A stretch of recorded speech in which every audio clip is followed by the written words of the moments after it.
A voz do pastor. A mensagem do arcebispo de Olinda e Recife, na Rádio Olinda. Sou bom pastor, ovelhas guardarei, não tenho outro ofício nem terei. Quanta vida eu tiver, eu lhes darei. Olá, gente querida! Hoje é segunda-feira, dia 14 de abril, segunda-feira da Semana Santa.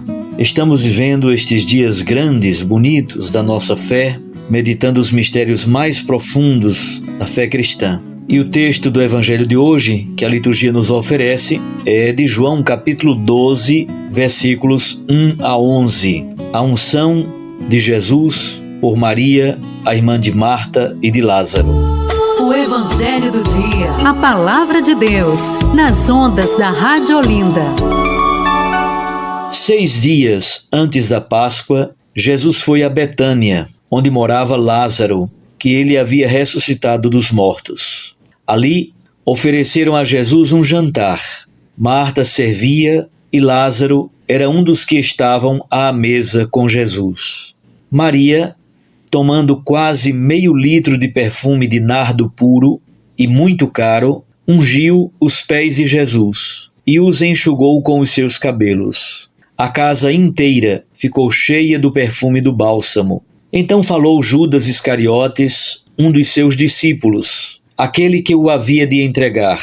Por que não se vendeu este perfume por 300 moedas de prata para as dar aos pobres? Judas falou assim, não porque se preocupasse com os pobres, mas porque era ladrão. Ele tomava conta da bolsa comum e roubava o que se depositava nela. Jesus, porém, disse, deixa-a. Ela fez isto em vista do dia de minha sepultura. Pobres, sempre os tereis convosco, enquanto a mim, nem sempre me tereis. Muitos judeus, tendo sabido que Jesus estava em Betânia, foram para lá, não só por causa de Jesus, mas também para verem Lázaro, que Jesus havia ressuscitado dos mortos. Então, os sumos sacerdotes decidiram matar também Lázaro, porque por causa dele, muitos deixavam os judeus e acreditavam em Jesus. Palavra da salvação. Glória a vós, Senhor.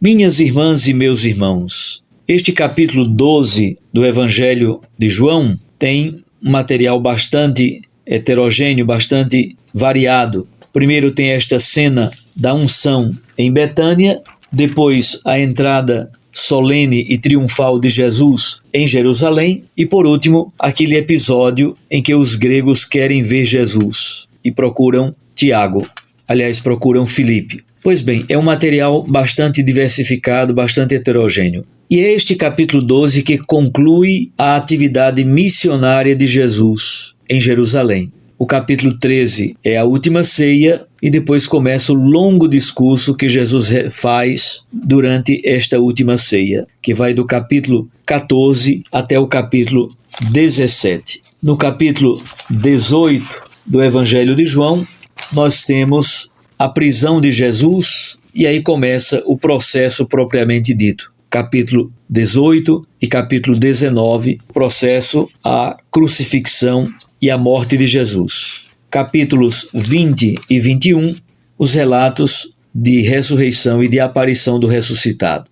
Veja bem que é um capítulo muito importante este, o capítulo 12 do Evangelho de João. É a última atividade missionária de Jesus em Jerusalém. Como nós podemos perceber, no texto do Evangelho de hoje, há uma contraposição entre duas figuras importantes. Maria, a irmã de Marta e de Lázaro, de um lado, do outro lado, Judas Iscariotes. Betânia é uma cidadezinha, uma aldeia, que fica a poucos quilômetros de Jerusalém, talvez 2 quilômetros, 3 quilômetros de Jerusalém.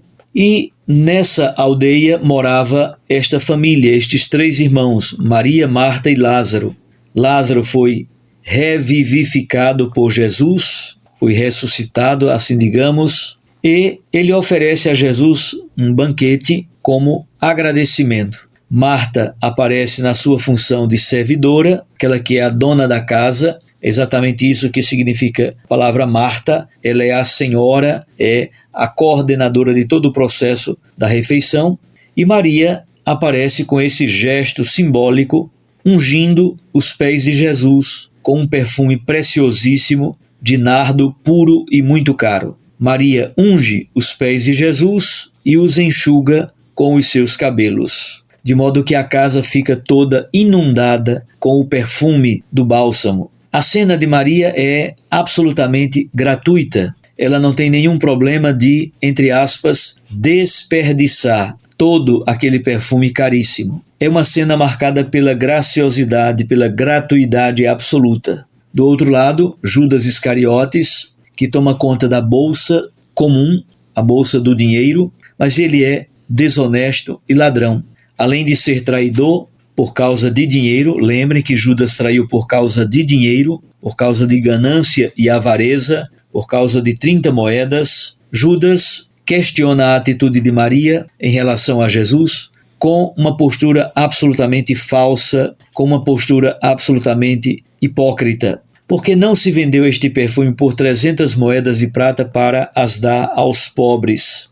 Judas mente, Judas rouba, Judas trai, enquanto Maria é plena gratuidade. Jesus sentencia a ambos e, obviamente, Jesus fica do lado de Maria, porque Maria quer expressar com aquele gesto a força do seu amor para com Jesus, o seu mestre. Judas não entende a linguagem do amor. Judas não entende a linguagem da graciosidade, da gratuidade. Ele só entende o interesse, que aqui é disfarçado de caridade. A relação com Jesus é de gratuidade. A liturgia, por exemplo, o culto ao Senhor é pura gratuidade.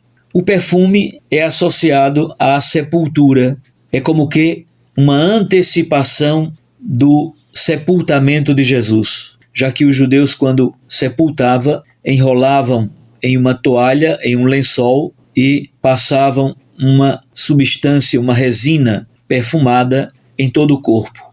O rito do sepultamento de alguém em Israel era exatamente marcado pelo aroma, pelo perfume. Diante do mistério da morte, diante do mistério da corrupção, o perfume como que aliviava os odores e como que era símbolo de unidade, de comunhão e de amizade fraterna. E o perfume se dilata, o perfume se expande por toda a casa. O perfume difunde, expande o seu odor. É muito bonito então perceber. Inicialmente o perfume está dentro do frasco, contido. Depois o perfume é colocado no corpo de Jesus. Depois o perfume atinge toda a casa e o perfume depois se expande pelo mundo inteiro. É bonito essa gradação, esse aumento da capacidade de atingir mais e mais espaços. É o perfume do amor de Deus. Então, quando nós escutamos esse texto tão belo, imediatamente recordamos o amor imenso de Maria,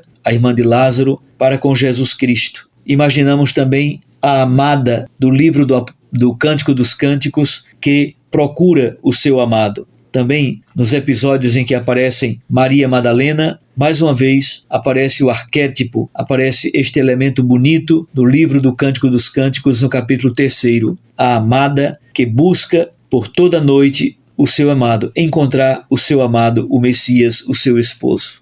Minhas irmãs e meus irmãos, ao lermos o texto do Evangelho de hoje, como que antecipamos o mistério da paixão, da morte e do sepultamento de nosso Senhor Jesus Cristo. Lázaro é a testemunha fundamental da vida. Jesus em Lázaro antecipa já a ressurreição. Por isso os sumos sacerdotes decidem também matá-lo, porque Lázaro vivo é exatamente o testemunho maior de que Jesus é o Senhor da vida, mesmo que ele passe pela morte, e por isso a cena da unção do corpo de Jesus antecipa o sepultamento, antecipa a sua morte, mas passando pela morte, ele é Senhor da vida. E disso, a ressurreição de Lázaro é testemunha privilegiada. Como nós podemos viver este evangelho? Confessando, professando a nossa fé no Deus vivo e verdadeiro, Jesus Cristo, nosso Senhor e Salvador, e ao mesmo tempo demonstrando o nosso amor de graciosidade, de gratuidade para com Deus.